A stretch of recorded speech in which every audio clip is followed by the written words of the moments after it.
got this range of controllers that we've developed over the years. Many years ago, myself and a blast from the past, Mr. Dave Thorpe, we were making these controllers from old pike cassette floats, the ones with the sticks down the middle. We'd bore out the bottom, put a weight in, filler it back over, and then basically come up with that design. Over the years they've proved deadly. Basically what happens is that they sit in the water up to about this sort of level, and they're just a bolt rig under the surface. I mean, you see lots of people fishing with controllers, huge, great big tails. Personally, I'm just happy using a shorter tail. They don't know what these are. Fish come along, they'll knock it, they'll bump into it. They're not spooked by these at all. Because they're just under the surface, they're not really worried about them. Little short hook links, they come in, bang, they are nailed totally.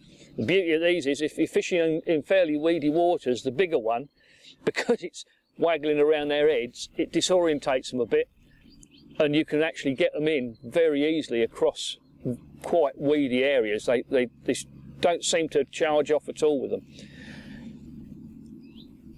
The construction is the same as the floats. There's a moulded weight actually inside of the float. The top swivel and inner plastic core is moulded right inside. Again, strength is paramount. They're not falling apart. There's 3 sizes: small, medium, large, varying distances. Although personally, I prefer either the medium size or the large one.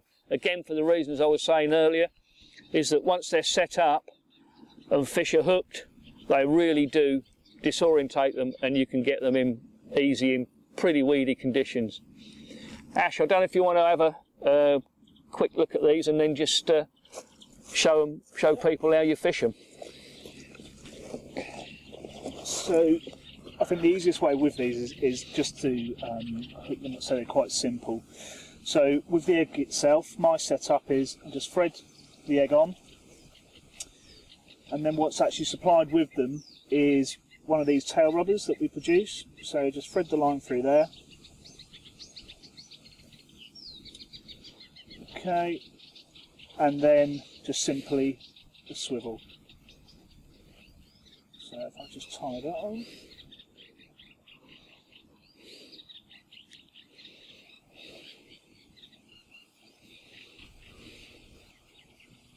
And just push that through.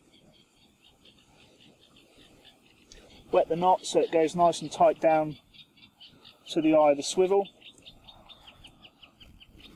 And then clip that off.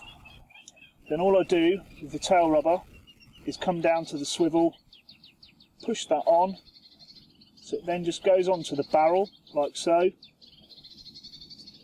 and then the egg then comes down and just slides into there.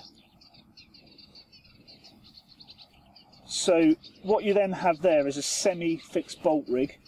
Perfectly safe, that is, Ash, isn't it? I mean, perfectly safe. Yeah, I mean, if anything breaks away, just a little bit of pressure, and that's gone. So that's a good setup, mate. And that's the key thing is from a fish safety perspective. As Dennis mentioned regarding hook links, how I fish with these is just a bit of mono.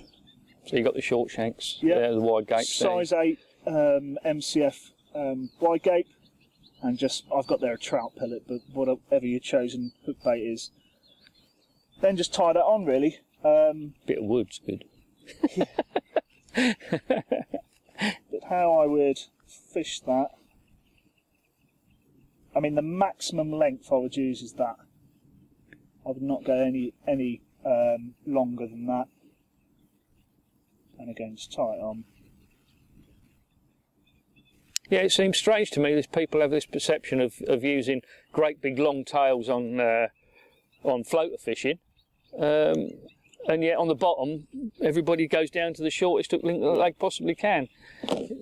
I think the beauty of this is, and this is just purely down to the egg and the setup, is that you can cast this out, and as Dennis has mentioned already, you can get around 100 yards with these, 100 yards plus, depending on your casting abilities. But you don't need to look at your hook link. You just put your rod down, leave it on the buzzer, and you know when you've got to take, because there'll be an eruption on the surface, and away to go. So as you can see, we've got the semi-bolt rig with the egg. And that is pretty much it, and now I'll just show how far especially the large float goes out. I mean, this is great, especially if you are spotting mixers or floating trout pellets at range and the fish are at range. This is absolutely superb at getting at them.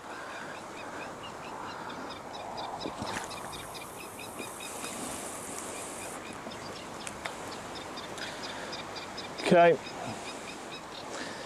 So even though you can't see the float, it is literally a case of just putting it down on the buzzers, and when you do get a take, they'll just scream off.